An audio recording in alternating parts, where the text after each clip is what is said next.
All right, welcome to the Explainer. So if you're involved with an NGO in India, you know just how critical every single rupee is. Today, we're going to dive into something that's, well, a total game changer: how to protect your donations from taxes. We're talking about 12A registration, and believe me, it is the key to making sure your impact is as big as it can be. So let's kick things off with a problem every nonprofit runs into. And funnily enough, it usually pops up right after you've had your first major win. So picture this: your NGO just landed a huge donation. I mean, what a moment, right? It feels incredible. It's proof that people believe in what you're doing. But, and this is a big but, hidden right behind that amazing news is a serious financial problem, one that could actually threaten all the good work you're trying to do. And here's the kicker. Without a special status, the government looks at that donation money as just income. Regular, taxable income. That means a chunk of the money that was meant for your cause could end up going straight to the tax man. And obviously, that's less money you have to actually make a difference. Okay, so how do you protect that money? How do you make sure every single rupee is used for your mission? Well, there's a solution, and it comes down to getting a specific legal status. And that solution is called 12A registration. It's a registration you get from the income tax department, and it's basically the magic key that makes your nonprofit's income completely exempt from taxes. It's all laid out in Section 12A of the Income Tax Act. And let me tell you, the benefits here are huge. First off, you get a complete tax exemption on your surplus income. That's the big one. But it doesn't stop there. It also makes you eligible to get grants from the government and even international sources. It seriously boosts your credibility with donors, and get this, it even lets you save up to 15% of your income for future projects without paying any tax on it. Pretty great, right? Now, this is where a lot of people get mixed up, so let's make it super clear. You've probably heard of 80G as well. Here's the difference. 12A is for your NGO. It makes your income tax-free.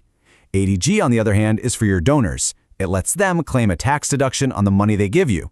The most important thing to remember: you have to get 12A registration first. It's the mandatory first step.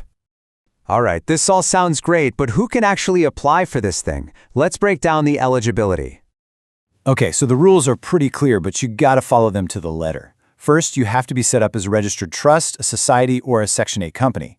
Your goals have to be purely charitable. Things like helping the poor, education, medical relief. There can be zero profit motive.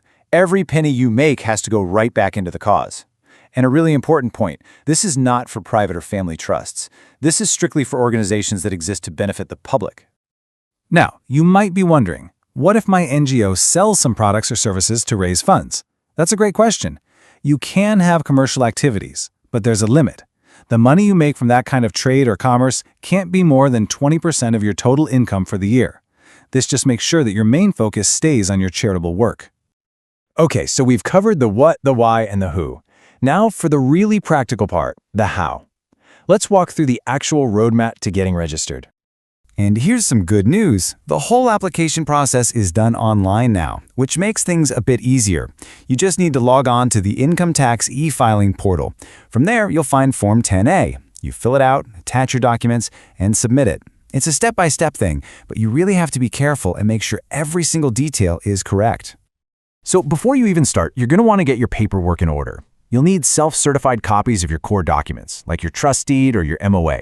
You'll also need your registration certificate, your financial accounts for the last 3 years if you have them, and a note explaining what your organization actually does. And of course, you'll need your organization's PAN card and your Darpan portal ID. Okay, pay close attention now, because we're about to talk about the biggest change to the 12A system in years. This is a huge shift, and it affects every single NGO out there, whether you're brand new or have been around for decades. So it used to be that once you got your 12A registration, you were basically set for life. It was a one-and-done deal unless you got it canceled for some reason. Well, that's all gone now. Since April 1st, 2021, the rules have totally changed. Registration is no longer permanent, it's temporary, and it requires you to renew it. 5 years. That's the new magic number. Your 12A registration is now only valid for 5 years at a time. This is a massive shift, right? It turns what used to be a one-time task into a recurring, ongoing cycle of compliance. And if you're a brand new NGO, there's a little bit of a different path for you. You don't jump straight to the 5-year registration. Instead, you first get what's called a provisional registration, and that's valid for 3 years. Once that's up, you then have to apply to convert it into the regular 5-year registration. And listen, this is a deadline you absolutely cannot afford to miss.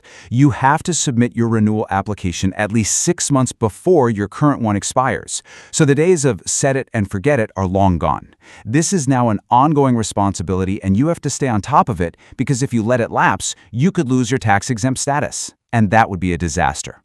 So what does this all mean? With these mandatory renewals, is the era of set it and forget it compliance for NGOs officially over? It sure seems like it. This whole shift really points to the government wanting more ongoing transparency and accountability from nonprofits.